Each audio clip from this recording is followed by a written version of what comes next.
Okay, welcome back to the fourth and hopefully the shortest round of the English and metric system. We're now going to use the metric system to do conversions within the metric system.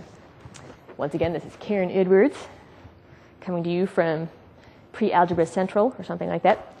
And here's where it gets nice and easy. We're going to use the methods that we learned from part 2 with the English system, but we're going to use the conversion factors that we learned in part 3 from the metric system. And if you remember, all the conversion factors are powers of 10.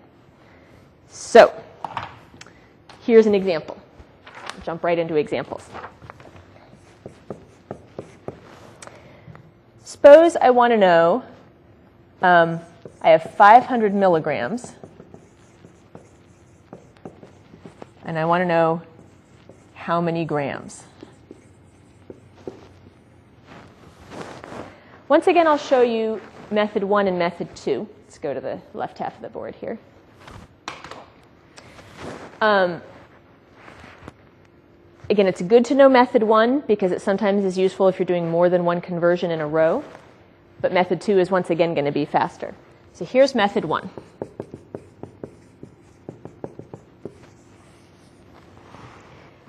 I have 500 milligrams, abbreviated mg. I'm going to put it as a fraction over 1. And I'm going to multiply by a unit fraction. And the unit fraction is going to have milligrams on the bottom so that they're going to cancel out. I want to end up with grams, so I put grams on the top. Then I have to know what's the unit fraction, how many grams in a milligram or how many milligrams in a gram. This can get hard if you're not that used to the metric system.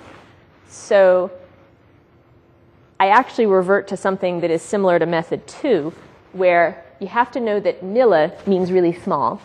So there's grams and milligrams, which are smaller than grams. You also have to know that milli refers to 1,000. Then you use the idea from method 2, which says the smaller unit has the larger number. So if there's a factor of 1,000, because milli means 1,000, and milligrams are smaller than grams, then here's where the 1,000 goes. 1,000 milligrams to 1 gram. And that should feel right. You should picture a gram like this, and then 1,000 little milligrams, all like this, because they're really small. Can't even imagine how small a milligram is. There's 1,000 of those, and 1,000 of those should equal 1 of those. So somewhere, if you can get kind of a handle on the intuition, it's good to check that out. All right. Well, then we multiply these guys. The milligrams cancel. And how do we divide 500 divided by 1,000? The key is to remember that multiplying by 10 moves the decimal point to make your number bigger, and dividing by 10 moves the decimal point to make your number smaller. If we're dividing by 1,000, we're dividing by 10 3 times. So we're going to move the decimal point 3 times to make this number smaller. In other words, decimal point starts here, and we go 1, 2, 3. So the answer is going to be 0.5 grams.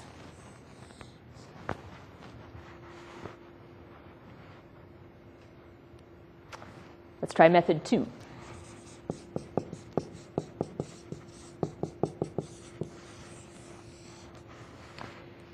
Here we set it up as an equation. 500 milligrams equals how many grams? And we still have to remember the 2 key pieces of information.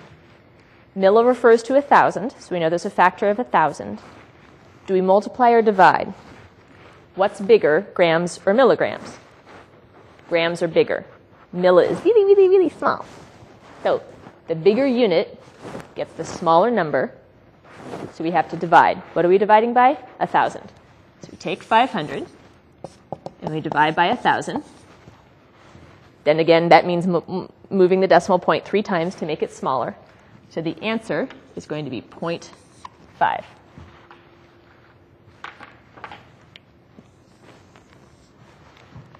All right, I think I'll just leave you with one last thing for you to try. For sake of time, move over to the other panel.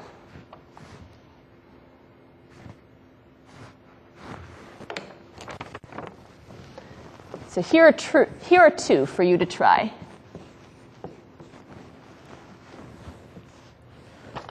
And I'll set them up for the quick way, the method too. See if you can tell me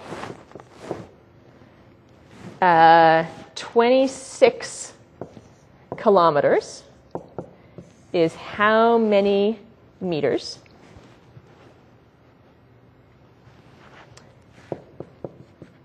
And then 0.75 liters, this is the one I was talking about earlier, is how many milliliters? That liters looks a little funny. I'm going to write it like a script L. All right. We'll pause for one last bit. And as soon as you're done, start me again. We'll answer them, and then we'll be done.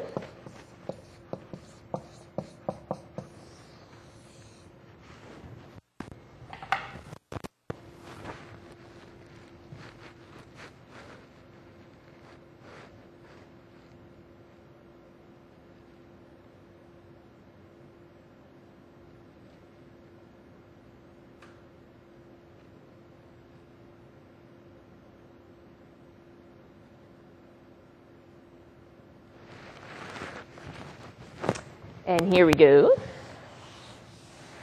I realized during the pause, whenever you pause and look back at the board, you notice what you've done. Everything I did was a factor of 1,000, so I'm sorry about that. If you ever had a centa, you know it was a factor of 100 somehow. That's pretty much the only other one I'm going to use. So we're 2/3 of the way there by getting kilometers and milliliters. All right, how about the first one here? Kilo refers to 1,000. What's bigger, kilometers or meters? Kilometers are bigger, should have the smaller number. Meters are smaller, should have the bigger number. So what do? I multiply. Times 1,000. 26 times 1,000 is 26,000. All right, next one. Liters versus milliliters. Which one's bigger, which one's smaller? Liters are bigger. Milliliters are smaller. Do I have a milliliter? I think I do. I didn't show you guys this before, but there's a milliliter right there. Here's a full liter. It's 10 by 10 by 10 milliliters. There's a milliliter. So, smaller unit gets the bigger number. What do I do to this? I multiply. What do I multiply by? Milli means 1,000. So actually, they both work the same way, times 1,000.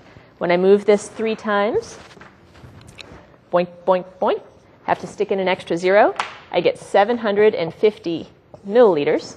And the next time you go to the grocery store, see if you can find something like this in the beverage section. I guarantee you there'll be something that's 0.75 liters, and it'll say 750 milliliters right below it, because that's a really standard amount.